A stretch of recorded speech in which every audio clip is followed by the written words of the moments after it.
to try and roll out this sequence of events. Now, what he described is what the sequence of events was. It starts with Israel attacking Iran. Now, this hasn't happened yet. There have been a number of indications that there are forces which are trying to push this into happening. You've only got to follow the news for the last 2 years to realize that the public is being prepared for a justification for this kind of thing. Iran is being set up as being the bad guys that deserve something to happen to them, and so on and so forth. Now, that's going to be the start of what is like the opening gambit in a big chess game. And the plan is to provoke Iran or China to retaliate. And our guy, our source, who is a military man, is privately as convinced as he can be, although this has never been made public and this is not publicly known, that Iran does have nuclear weapons. He believes that they have been provided by China behind the scenes. And all of this is intended because it's all right with these controlling forces that Iran has nuclear weapons, because they want them to be used.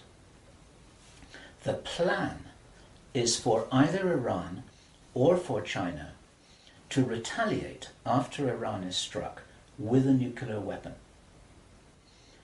At that point, there will be a limited nuclear exchange in the Middle East, followed by a ceasefire. He heard this being planned in this meeting. This is being choreographed. It's like the script for a movie. This is exactly what's intended to happen. And during this time, the other thing that's being set up for this, and many people watching this will be aware that this is being set up in the background. We've had a lot of information about this from a number of good researchers from many countries who are reporting this on the internet, that things are being set up in many of the Western countries for there to be heavy controls over populations, martial law, increased powers on security forces who are not just the army or the police, but in Britain, for example, our source said that he absolutely knew personally for a fact, that a very large number of private security people, their powers were being increased to give them the ability to arrest people, the ability to detain, the ability to handle riots in streets. And here we're talking about just regular people working in private security, people who give the parking tickets on the streets. Their powers are being increased in the same way. And last year we heard President Obama talking about how he wanted to have a sort of national guard at home in America ready to handle this kind of thing. There are a lot of indicators that this is being set up. And in this rollout of this crazy scenario, where it is intended that there will be a limited nuclear exchange in the Middle East, the idea is that as the world looks upon this with horror, then they will demand from their governments that there are heavy controls over travel, over communication, over people who meet, over people who protest in the streets. They want to make sure that they don't have crazy bombers on airplanes, crazy bombers in the shopping malls. They want to make sure, and because people will be driven into fear by this, they'll request and demand and insist on heavy controls from their governments, which will be justified. And this is where you're going to kind of get the martial law situation in all the Western countries. It's intended as a justification. All of this is just the start of something, because this story gets much bigger, and it's pretty horrifying.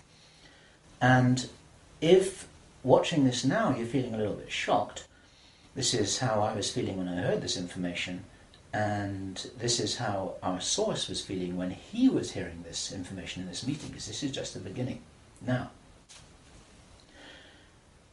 during the time of this ceasefire, everyone's shocked, everyone's frightened, everyone's really terrified about where this is going to go. There are all kinds of heavy controls over populations everywhere. And then the next thing that happens in this chess game that's being played is that biological weapons are released on China. He heard this being discussed in this meeting. They will release a flu-like virus that will be genetically targeted against the Chinese population. It's racially targeted against the Chinese people. It's designed to spread like wildfire and to knock out a large number of the Chinese people. And these people in this meeting were laughing about this. They said, China will catch a cold. Those were their words. China will catch a cold. And they were laughing about the fact that these biological weapons will wreak havoc among the Chinese population. And after that, then what effectively will be a kind of plague will actually spread right across the world to the West as well. Our source was not clear whether this was a Chinese retaliation or whether the thing would just spread out of control in the way that it would be very understandable if it did, whether it's racially targeted or not. These things actually mutate. So now you've got a situation where there's been a limited nuclear war in the Middle East.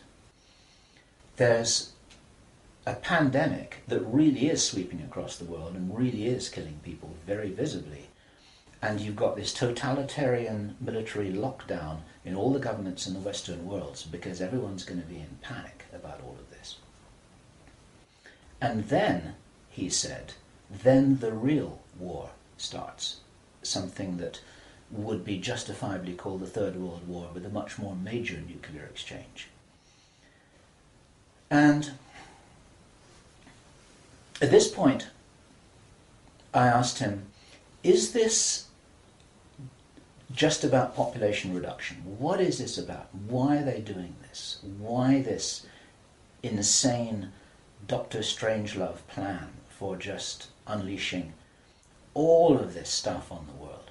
Why do it? Now, as our conversation went on, I started to find answers to those questions. Now, some of this is speculation. I want to share this speculation with you because it's important enough that we work together here to figure out what's going on. And there are some clues, there's some very important clues that I'm going to present to you here in this video. He said, absolutely, it's about population reduction. So I said, well, in this meeting, did they mention any figures? And he said, yes, they did, 50%. Half the world's population. This is planned as per the Georgia Guidestones. For those of you who don't know what the Georgia Guidestones are, it's a stone monument in Georgia in America that was erected anonymously a number of years ago. It's in 8 languages, and it's like an Illuminati manifesto for a new world, as it were. And just hold that thought about this being a manifesto for a new world. This is an important concept here in what I'm presenting. One of the key parts of this manifesto for this new world is that there should be a population of 500 million people. Now, 500 million people is an enormous reduction from the nearly 7 billion that we've got at the moment. That's pretty much 95% of people who would no longer be on this planet. And 50% is a step towards that. And there's a reason why they're doing all of this. There's a reason why they're in a hurry. There's a reason for this insanity. And when he was explaining this, then he said that they have a name for this plan. This project has got a name. And I said, well, what is this name? He said, it is called the Anglo-Saxon Mission. The Anglo-Saxon Mission. Now, I'd heard that before. It was something historical, I think, to do with the Crusades quite a long time ago. But I hadn't heard it in the present-day context, and neither had he. And later on, as he continued to tell his story, I began to understand what I thought this might be about. Hence the title of this video, and the reason why I want to share this information with you, because we need to work together to figure out what's going on here. It's extremely important to understand. There's a plan, I believe, that Hitler would be proud of, which is so evil, it's so Machiavellian, it's so